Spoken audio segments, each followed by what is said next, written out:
คณะบริหารงานสาวหนุ่มกองพันที่2นักเรียนม.7 โรงเรียนก่อสร้างใน10เลข2เวียงไสได้เปิดกองประชุมสรุปเวียกงานหอบด้านประจำ6เดือนต้นปี2026และผ่านทิศทางแผนการประจำ6เดือนท้ายปี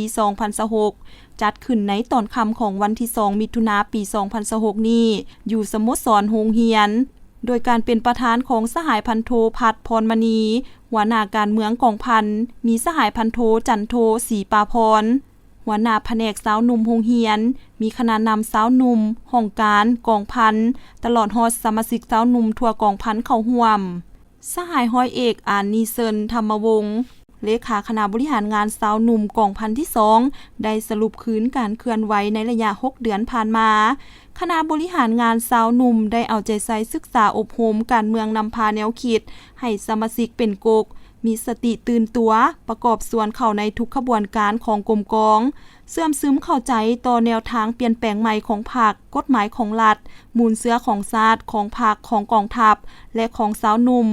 สมาชิกแต่ละสหายได้สุมถูกสติปัญญาเข้าในการค้นคว้าหำเฮียนและปฏิบัติบรรดาข้อกำหนด7ระบอบ18เวียกก็คือมติคำสั่งต่างๆของคันเทิงวางออกได้อย่างเข้มงวดเข้าร่วมขบวนการต่างๆของกรมกองเฮ็ดให้กรมกองมีบรรยากาศฟดฟื้นต่อเนื่องและมีผลสำเร็จในหลายด้านเป็นต้นแม่นการปรับปรุงก่อสร้างกรมกองการประดับประดาค่ายครูและอื่นๆพร้อมนี้ได้ปฏิบัตินโยบายต่อพนักงานสมาชิกสาวหนุ่มที่เจ็บเป็นเข้าโรงหมอและอื่นๆอย่างถูกต้องเหมาะสมไปเคียงคู่กันนั้นทางคณะบริหารงานสาวหนุ่ม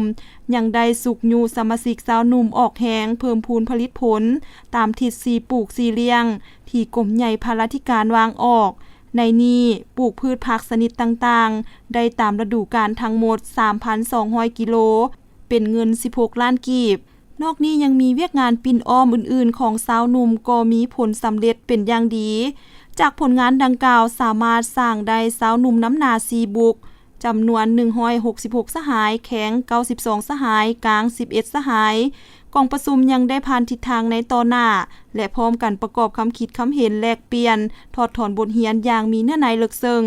พร้อมให้บรรลุตามคาดหมายที่วางไว้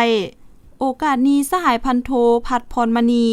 ประธานกองประชุมได้มีคำเห็นชี้นำและเน้นหนักให้คณะนำสาวหนุ่มต้องตั้งหน้าปรับปรุงก่อสร้างการจัดตั้งให้นักแน่นเอาใจใส่ศึกษาอบรมการเมืองแนวคิดให้สมาชิกของตนได้อย่างต่อเนื่องชี้นำพาอย่างใกล้ชิดติดแท้เป็นแบบอย่างในทุกขงเขตเวียกงานมีแบบแผนวิธีเฮ็ดเวียกถูกต้องตามหลักการมีความสามัคคีภายในให้เป็นปึกแผ่นแน่นหนา